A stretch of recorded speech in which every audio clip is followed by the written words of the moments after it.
Okay class, आज का हमारा टॉपिक एक लास्ट ऐसा वाला टॉपिक है जो हम स्किप कर गए थे, लेकिन ये क्योंकि सिलेबस में भी मौजूद है और कॉन्सेप्ट्स के पॉइंट ऑफ व्यू से भी बहुत ज़रूरी है। हमें ये पता होना चाहिए कि what is the relation between linear and angular velocities. अच्छा, अब ये मज़े की बात है कि हमने इस टॉपिक को छोड़ के आगे वाले टॉपिक पढ़ लिए और उसको समझ लिए। दिस इज़ क्वाइट इंटरेस्टिंग, क्योंकि इसको पढ़े बगैर वो समझ नहीं आते।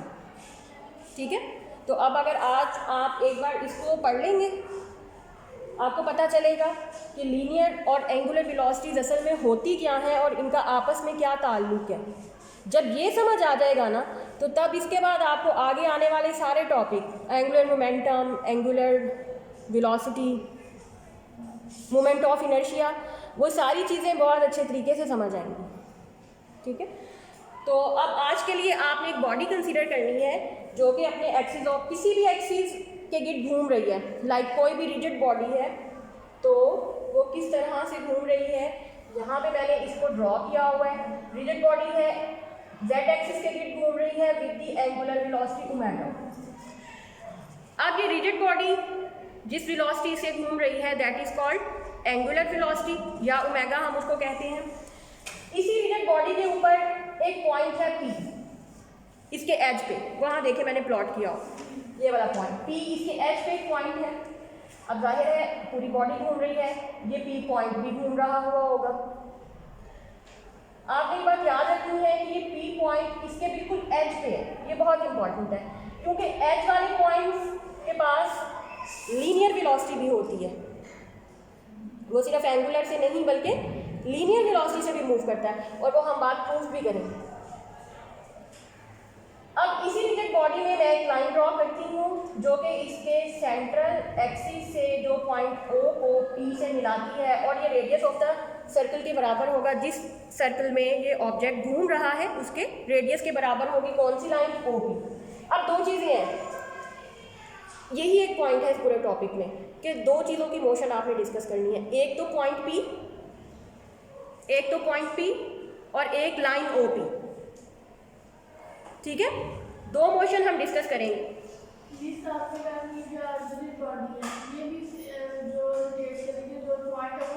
सारा कुछ ये रिजिड बॉडी है ना, तो इसके ऊपर जितने भी पॉइंट्स हैं, लाइंस हैं, कुछ भी ड्रॉ कर ले वो सारी घूमेंगी।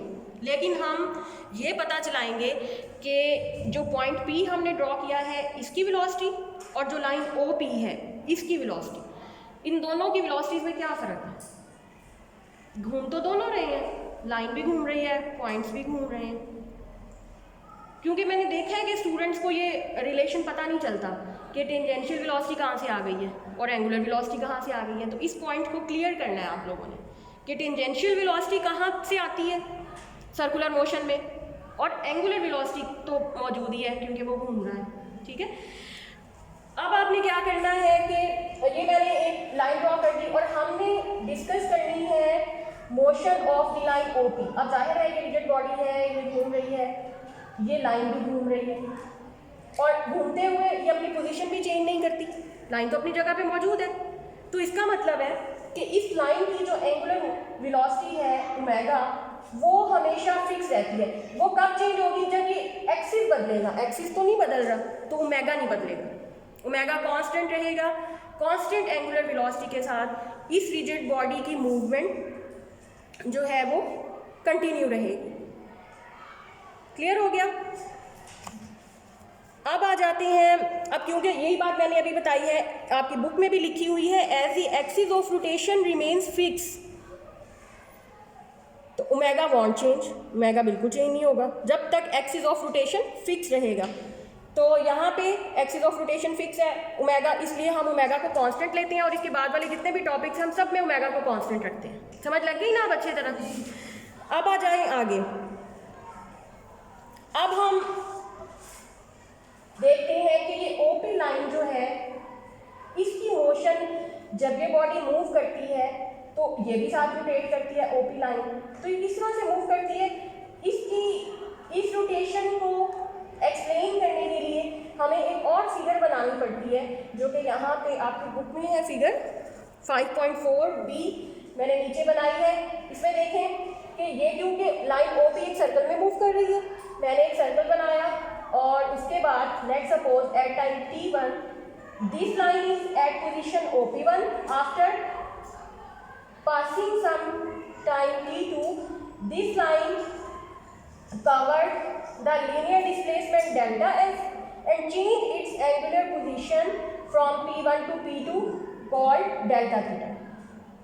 Linear displacement delta S cover किया है, एंगुलर डिस्प्लेसमेंट चेंज हुआ है डेल्टा थीटा, और लाइन जो है वो P1 से P2 तक after time delta T rotate हो गई। क्लियर? अब हमने पीछे पढ़ा, जब हमने एंगुलर डिस्प्लेसमेंट पढ़ा था कि एंगुलर मोशन में जो लीनियर डिस्प्लेसमेंट होता है delta s, that is the product of r and delta theta. ये पढ़ा हमने पीछे, delta s is equal to r delta theta. अब मैं दोनों तरफ, अब क्योंकि कुछ टाइम स्पेंड हुआ है इसकी मोशन में डेल्टा टी, दोनों तरफ डेल्टा टी से डिवाइड कर दूँगी, इधर भी डिवाइड करती हूँ और इधर भी डिवाइड करती हूँ। अच्छा, एक तो आपने डेल्टा थीटा डिवाइड किया है, और दूसरी बात अब आपने ये ध्यान में रखनी है कि अगर हम लिमिट लें दोनों तरफ, suppose limit delta t tends to 0, तो इसका क्या मतलब हुआ कि टाइम इंटरवल बहुत शॉर्ट है, मौजूद है, इक्वल्स टू 0 नहीं है, अप्रोचेस टू 0 है, मतलब टाइम मौजूद है लेकिन बहुत कम है।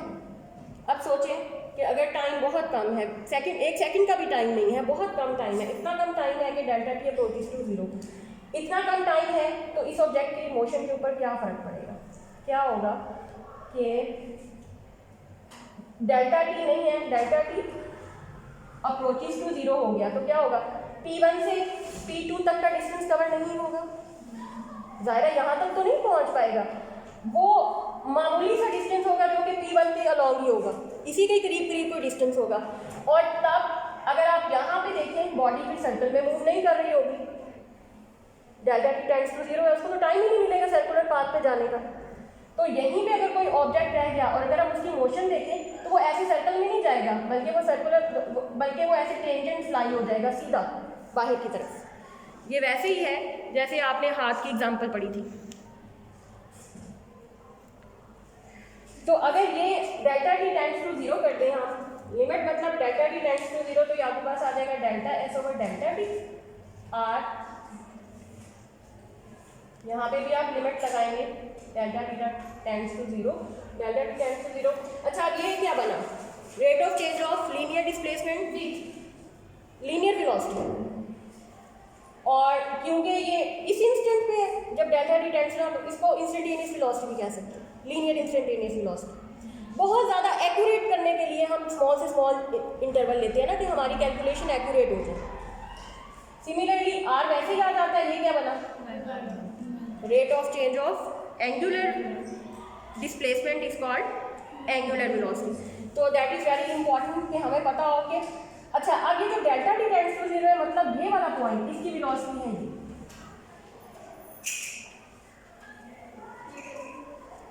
ये वाली वेलोसिटी v किसकी होगी? कब ली है? जब डेल्टा टी टेंड्स टू 0 इस पॉइंट पे, तो ये है टेंजेंशियल वेलोसिटी, और ये एंगुलर वेलोसिटी किसकी है? ये इस पूरी लाइन की है OP। अब जब भी सर्कल के ऊपर मूवमेंट की बात करेंगे तो जो आर्क के ऊपर पॉइंट्स होंगे सर्कमफेरेंस के ऊपर, वो सारे के सारे टेंजेंशियल वेलोसिटी के साथ मूव करेंगे, और जो रेडियस के अलोंग होंगे पॉइंट्स, वो सारे के सारे एंगुलर वेलोसिटी के साथ, और एंगुलर वेलोसिटी चेंज नहीं होगी। अच्छा, मज़े की बात ये है कि टेंजेंशियल वेलोसिटी का मैग्नीट्यूड भी कांस्टेंट रहता है। एक पॉइंट की जो टेंजेंशियल वेलोसिटी होती है हर सर्कल पे वही रहती है, स्पीड वही रहती है, मैग्नीट्यूड सेम रहती है, मतलब स्पीड वही रहती है, बट डायरेक्शन लम्हा बनम्हा चेंज होती है, क्योंकि सर्कल के ऊपर हर पॉइंट की डायरेक्शन लम्हा बनम्हा चेंज हो रही होती है। अच्छा, अब इसी तरह से इसी मोशन को कंसीडर करें और हम दोनों तरफ से अगर ले लें delta v equals to r delta omega के, और इसको फिर से हम डिवाइड कर दें limit delta t tends to 0 delta t. अगर हम इसको डिवाइड करें r limit delta t tends to 0 delta t, और अब आप देखिए कि ये क्या बन गया? Rate of change of linear velocity linear acceleration or rate of change of angular velocity, angular acceleration alpha. अब इसी तरह से ये कौन सा एक्सीलरेशन है, टेंजेंशियल, ये कौन सा एक्सीलरेशन है, एंगुलर, अल्फा, सर्कुलर या एंगुलर, जो कि एंगुलर पाथ पे है। तो अब देख लें कि ऐसी जो रिलेशन है लीनियर क्वांटिटीज़ का एंगुलर क्वांटिटीज़ के साथ, वो इस इक्वेशन में लीनियर डिस्प्लेसमेंट और एंगुलर डिस्प्लेसमेंट, इस equation linear velocity angular velocity, इस इक्वेशन लीनियर एक्सीलरेशन और एंगुलर एक्सीलरेशन। तो इसका ये मतलब हुआ कि अब अच्छा ये क्योंकि टेंजेंशियल एक्सीलरेशन है इसको टी भी लिख सकते हैं, और इसकी डायरेक्शन भी वही होगी जो टेंजेंशियल वेलोसिटी की है, मतलब टेंजेंट टू द सर्कल, और अल्फा की डायरेक्शन वो होगी जो ओमेगा की है, मतलब ये वाली along the axis of rotation, जो हम राइट हैंड रूल से मालूम करते हैं। तो अब आई थिंक कि आप लोगों को डिफरेंस बिल्कुल क्लियर हो गया होगा कि लीनियर वेलोसिटीज़ और एंगुलर वेलोसिटीज़ का आपस में क्या रिलेशन है, और टेंजेंशियल वेलोसिटी जब भी कोई ऑब्जेक्ट सर्कल में मूव करता है तो उसके जो पॉइंट हैं ये वाले पॉइंट्स, ये टेंजेंशियल वेलोसिटी से मूव करते हैं, बट जो अगर आप ओपी की मोशन कंसीडर करें तो वो ओमेगा एंगुलर वेलोसिटी से मूव करता है। अच्छा इसके बाद ना इसकी एक एग्जांपल है, रोलर कोस्टर देखी हुई है किसी ने? झूला लिया हुआ है कभी? या फोर्ट्रेस वगैरह में होगी आई थिंक, मैं खुद नहीं गई कभी, झूले वगैरह नहीं लिए, लेकिन आप देखेंगे कि वो सर्कल में मूव करती है ना, जब रोलर कोस्टर ऐसे आ रही होती है और ऐसे उल्टा हो जाती है, अंदर जो मौजूद हैं हजरात वो गिरते नहीं हैं। बिग बेल्ट क्या कर सकती है? बेल्ट तो कुछ भी नहीं कर सकती, बेल्ट सिर्फ आपको एक सपोर्ट दे सकती है। वहाँ ये प्रिंसिपल लग रहा होता है, वो बैठे होते हैं यहाँ पे इस पॉइंट पे, और वो मूव कर रहे होते हैं टेंजेंशियल वेलोसिटी के साथ। टेंजेंशियल वेलोसिटी की डायरेक्शन कभी भी सर्कल की तरफ नहीं होती और वो कभी भी नहीं गिरते। टेंजेंशियल वेलोसिटी की डायरेक्शन हमेशा टेंजेंट होती है,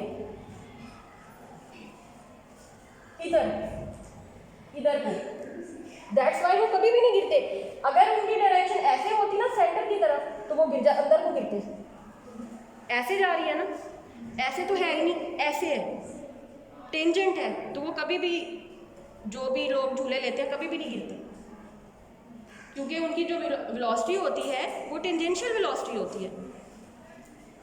इस तरह के और भी झूले होते हैं, ट्रेन्स भी होती हैं, ऐसे बिल्कुल उल्टी हो जाती हैं सर्कुलर, ये उन सब पे यही प्रिंसिपल लागू होता है। और उसके बाद इक्वेशंस ऑफ एंगुलर मोशन देखें कि अगर हम किसी सर्कल में मूव कर रहे हैं तो इक्वेशन ऑफ मोशन आपने 3 पढ़ी थी,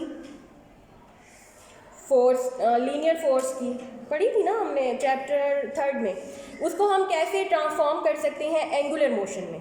वो बहुत सिंपल है, किससे आपने साथ किया, उसको मैं यहाँ पे लिख देती हूँ। अब के लीनियर क्वांटिटीज़ कैसे एंगुलर क्वांटिटीज़ में चेंज हो जाती हैं जहाँ पे सर्कुलर मोशन परफॉर्म होती है। तो इसमें आप देखें लीनियर इक्वेशन जो आप पढ़ते हैं वो ऐसे होती है, वी एफ इक्वल टू, पहली first equation of motion v f equal to v i plus a, सबको याद है? एंगुलर में देखेंगे क्या बन जाती है, बताइए क्या बनेगी? ओमेगा एफ ओमेगा आई आ गया कुछ कुछ। सेकंड इक्वेशन ऑफ मोशन से